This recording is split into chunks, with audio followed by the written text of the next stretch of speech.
wishing for the millionth time they could have some privacy. But the travel shelters along the route only supplied protection from the killing heat and the freezing darkness, with nothing fancier than a communal scattering of cushions. There were two ways a person could travel across the vast desert that blanketed Koraha. Either you hired a guide who arranged everything and escorted you safely to your destination, or you signed up with one of the many caravans that criss-crossed the world. Hiring a guide cost an outrageous amount of osmiums, so only the deep-level wealthy could afford it. The second option gave you two choices. You either accompanied the caravan as a passenger, or you joined as a worker, the latter being the cheapest way to travel and the easiest way to blend in. Too bad it was almost impossible for Shyla and Rendor to travel incognito. As a sun-kissed, she stood out. Her sun-cloak's hood helped hide her blonde hair and kept the harsh rays of the sun off her golden brown skin. However, she'd decided before this trip that she'd no longer worry about what other people thought of her.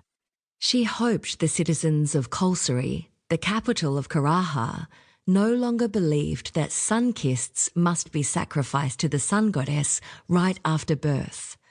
The new heliacal priestess of Zirdai had already outlawed the abandonment of sun-kissed babies on the sands.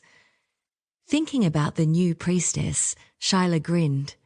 Not only was the woman a sun-kissed, but she was Shyla's mother. A pulse of love swelled in her heart. After circuits of thinking she'd been abandoned and rescued by the monks, Shyla now had a family, which she'd promptly left behind in Zirdai, not because of her desire to travel, no, because the King of Koraha had ordered her to report to him in person. The knot in her stomach tightened, and her gaze returned to Rendor. He too failed to blend in. At 190 centimetres tall, Rendor was broad-shouldered and pure muscle, and he was all hers. His solid presence helped steady her nerves, but couldn't banish her fears completely. What if the king had her arrested as soon as she arrived? There was nothing Rendor could do in that situation. She and her invisible swords had overthrown Zirdai's water prince and heliacal priestess, two very corrupt and power-hunger people who deserved to be usurped. Unfortunately, 264 people died during the defeat, many of them Shyla's good friends. Was the king worried her organisation would set their sights on him? As far as she knew, he wasn't a despot. He was over 80 circuits old and preferred to rule from a distance, keeping an eye on the cities through the monks.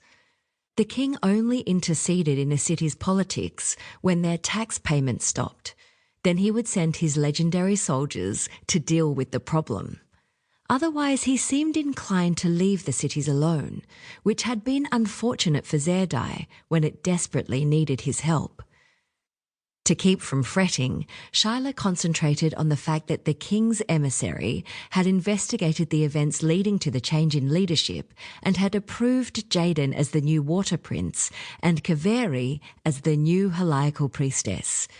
Yet Shyla's thoughts kept circling back to why the king wanted to see her. Perhaps she should be more concerned about the sun nearing the danger zone. They had usually found shelter by now. If they were caught on the surface between angles 80 and 100, they'd be cooked alive. A few of the drivers muttered unhappily as other members of the caravan exchanged worried glances. Shyla scanned the pink sky, searching for flocks of velbloud. The fuzzy white creatures rose into the air about 20 angles before apex to escape the killing heat, remaining attached to the sands by their long tethers. Tethers she'd used once in desperation to ascend with them. If it hadn't been for them and Jek's healing goo, she would have died and joined the sun goddess. "Beacon spotted!" Yegor, Lotta's husband, shouted. The tension dissipated as everyone relaxed.